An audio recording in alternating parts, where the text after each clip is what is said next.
Propos sur le temps, André Adoul, 5e partie, d'hiver. 26. Le temps de la patience. Le laboureur attend, Jacques 5, verset 7. J'ai reçu les confidences d'une chrétienne qui se destinait à la mission.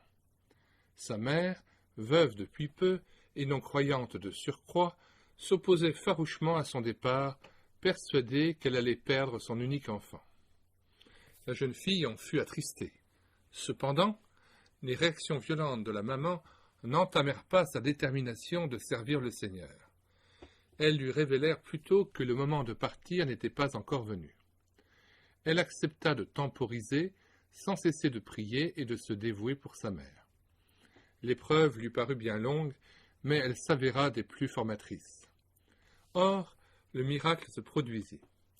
La maman, d'abord hostile, fut gagnée à l'Évangile, et c'est elle qui donna le feu vert à sa fille. Ne valait-il pas la peine d'user de patience pour le salut et la joie d'une mère, et pour rester en pleine communion avec elle? Ce temps de la patience, quoique nécessaire, n'est pourtant pas illimité, car on ne peut sacrifier sa vocation à une personne possessive et incrédule.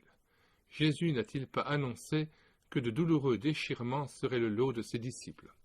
Je suis venu mettre la division entre la mère et sa fille, Matthieu 10, 35. Vous connaissez la formule qu'on prête à l'adjudant de service. Avant l'heure, c'est pas l'heure, après l'heure, c'est plus l'heure, c'est l'heure. C'est vrai, il y a un temps pour toute chose, affirme l'Ecclésiaste, chapitre 3, verset 1.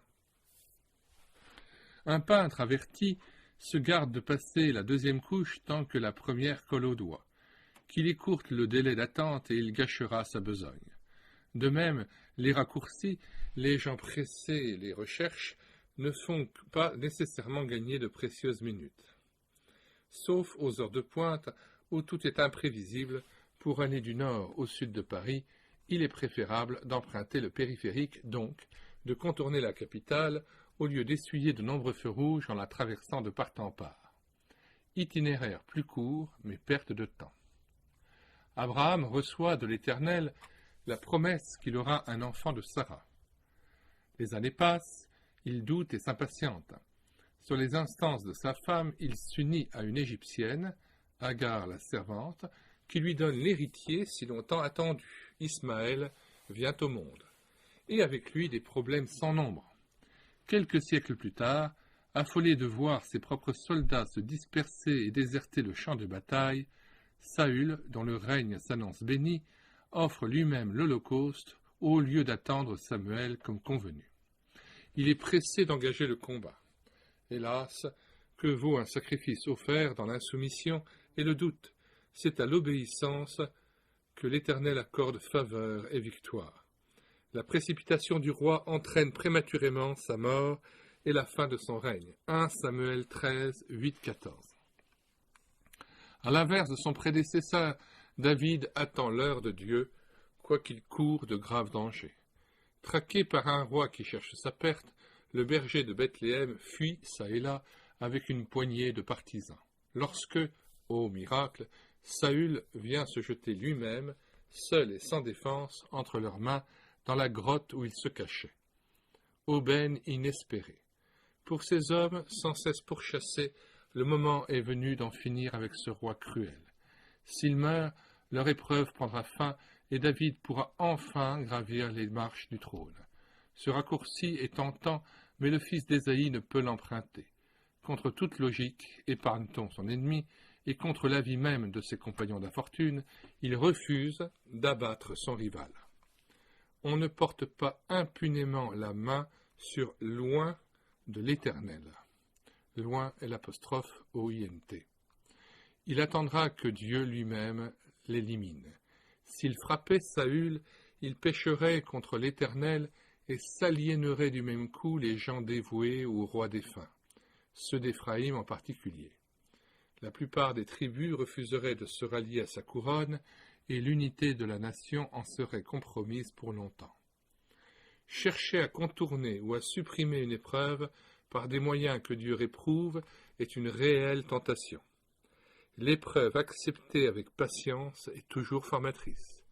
Il faut que la patience accomplisse une œuvre parfaite, afin que vous soyez parfaits et accomplis, et qu'il ne vous manque rien. Jacques 1, verset 4. Il faut avouer que nous ne sommes pas naturellement portés à attendre patiemment l'heure de Dieu pour agir. Nous sommes toujours perdants à précipiter les choses. Vous n'ignorez pas que les théories en vogue et la plupart des chansons modernes incitent les jeunes à brûler les étapes. Sans doute l'éducation y est-elle aussi pour quelque chose. Aujourd'hui, hélas, dès 14 ou 15 ans déjà, le garçon court les filles avec la pensée de s'unir à la première qui acceptera de se livrer. Tout de suite, en tout cas bien avant le mariage, si cette pensée l'effleure. Tel un homme qui mord dans un fruit encore vert et qui les jette en grimaçant, ainsi sont les jeunes gens qui se donnent avant le temps. Le plus souvent, ils ne tirent de leur relation bâclée que déception et dégoût. C'est reconnu, le garçon habitué à flirter finit par mépriser la jeune fille qui lui cède. Et pourtant, c'est si beau de se découvrir comme mari et femme après des fiançailles vécues dans la chasteté. On perd son avenir et des années de bonheur par trop d'impatience. Certains jeunes époux se lancent dans des dépenses insensées et se couvrent de dettes pour acheter une voiture de sport ou un pavillon avant d'en avoir vraiment les moyens. Ce n'est pas sage, car les premières années de vie commune se passent alors dans les tensions et le souci constant de joindre les deux bouts. Les mensualités sont lourdes et les échéances semblent se rapprocher dangereusement. Qu'il est sage de s'asseoir pour calculer la dépense. Puisse Dieu nous rendre capables de discerner son heure, c'est-à-dire le bon moment d'agir. Qui est patient sinon Dieu? Il attendit plus de 1800 ans avant d'exécuter la sentence prononcée par Noé sur la postérité de Cham, les nations cananéennes, Genèse 9, 25. Malgré de sérieux avertissements, la destruction de Sodome et de Gomorrhe par exemple, ces tribus restèrent sourdes à la voix de l'Éternel, qui patienta encore jusqu'à ce que la déchéance morale ait atteint son comble. Genèse 15, verset 16. Et peu avant d'exécuter le châtiment promis, Dieu permit une fois de plus que ces païens idolâtres fussent prévenus. Josué 9, 24. Dieu n'était-il pas disposé à épargner quiconque se tournerait vers lui? Rahab eut la vie sauve. Josué 6, 23. La preuve est faite. Dieu use de patience envers nous. Il ne veut pas qu'aucun périsse, mais il veut que tous parviennent à la repentance. 2 Pierre 3, 9. Paul évoque le temps de la patience lorsqu'il déclare « Dieu a voulu montrer sa justice parce qu'il avait laissé impunis les péchés commis auparavant au temps de sa patience. » Romains 3, verset 25. En effet, durant des millénaires, la justice divine parut sommeiller au point que l'on était en droit de se demander si l'Éternel n'encourageait pas le mal en ne châtiant pas les coupables. Le jugement dernier serait-il une menace chimérique? Certes, au travers des siècles, les châtiments n'ont pas manqué.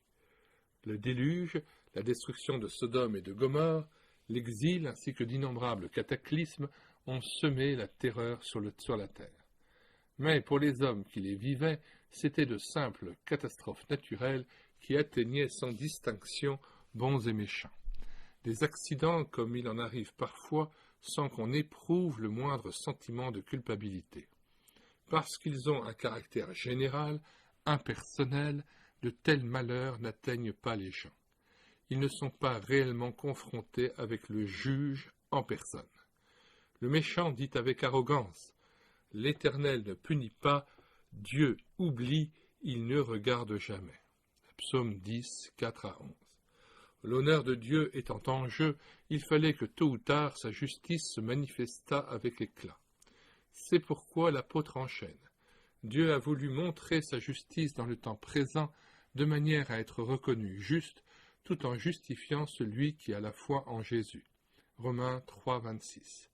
C'est au début de notre ère, le temps présent pour l'écrivain sacré, que le Seigneur, par un acte insolite et sans précédent, a montré sa justice. Où donc? Au calvaire. lorsqu'il frappa son Fils chargé de nos iniquités. Là, le péché des hommes reçut la rétribution suprême que nous méritions, à savoir la mort. Romains 6, 23. Le salaire du péché, c'est la mort. Se substituant au pécheur, Jésus a subi son châtiment. Nous ne pouvons contempler le crucifié sans réaliser la gravité et la grandeur de nos iniquités. Le péché n'est pas véniel, et sans découvrir en même temps l'immense amour dont nous sommes l'objet. Le Dieu de sainteté se punit en la personne du Fils pour épargner un être indigne de toute faveur.